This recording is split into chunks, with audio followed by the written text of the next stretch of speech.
Hi, my name is Ashley Whitecotton. I'm a federal employee with the Department of Defense. I'm a GS9 here at Beale Air Force Base, and what I do is I am a community readiness specialist. So what that means is I provide targeted airmen and family services to airmen and their families that are stationed here at Beale. My main areas of focus are the personal financial management team. I'm also the Air Force aid officer for the installation, and I'm also the readiness alternate for our pre-deployment program. So a little bit more about what I do.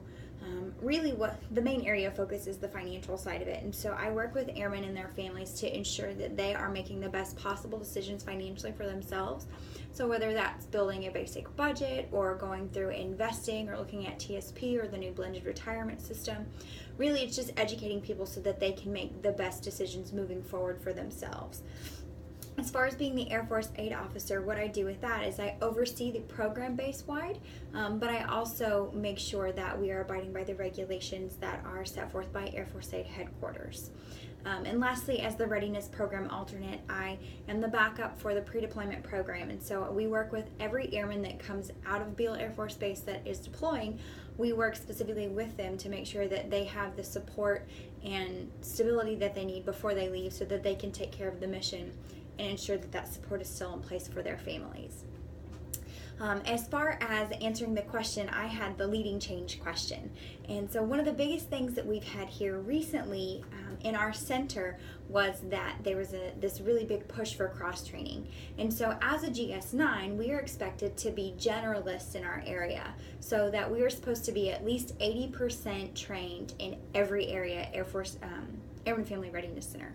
So with that means we're supposed to be knowledgeable in the transition assistance program, with the financial program, with relocation, with personal and work life, and so we're supposed to be in all these different areas. And so when I first got in this position, there was this huge push from our direct supervisor to make this happen.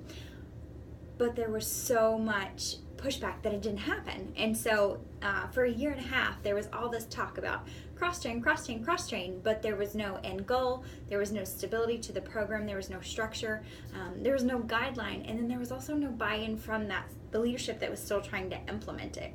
And so what ended up happening was absolutely nothing. No one cross-trained, or very few of us were able to cross-train and meet those requirements. And so when we got new leadership in, the same thing happened. We want this push for cross-training. But the difference here was that there was an end goal was set. The benefit was that they explained how this helps the center, the staff, the airmen, the mission, how it all makes all of those things better. And so I think that really helped the success of it the second time versus the first time. But also there was a new evaluation system put in place for civilians starting in April of 2017.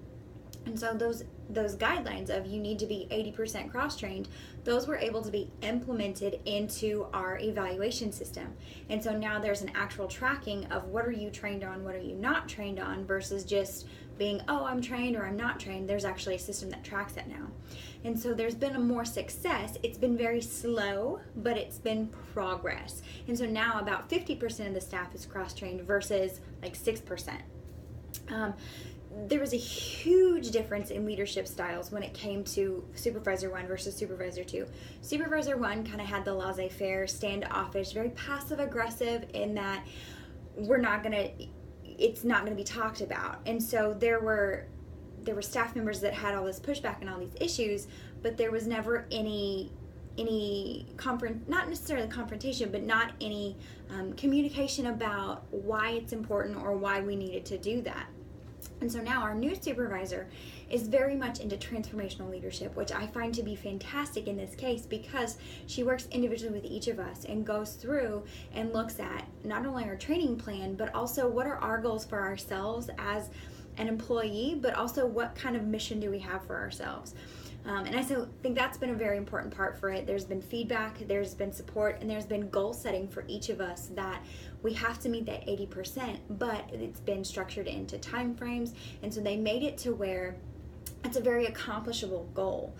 So some of the confusion and frustration throughout both leadership styles here was that when they were started, there was no end goal in mind. It was just, I said do this and do this, which for the military a lot of times that's what it is. But as civilians, we're able to have a little bit more of that, well, why?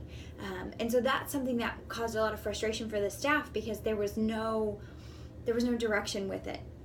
And then a lot of the staff had been on board for many years, and so changing a mindset was almost impossible, because they were so ingrained of, we only do this or we only do this. And so trying to change that in a short period of time created a lot of frustration for people that they've only worked in one program, and now you're asking them to know 6 programs. It created a lot of frustration.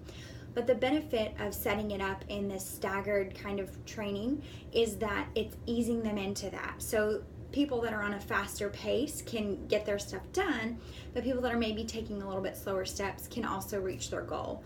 And so I think the benefit there has just been really that portion of it. And so it's reduced the amount of disappointment, frustration. There's still been pushback, but I think in any leadership and organization change, there's always going to be some pushback, but there's been at least a reason of why this is beneficial, and we've actually been able to see the benefit of that through this change.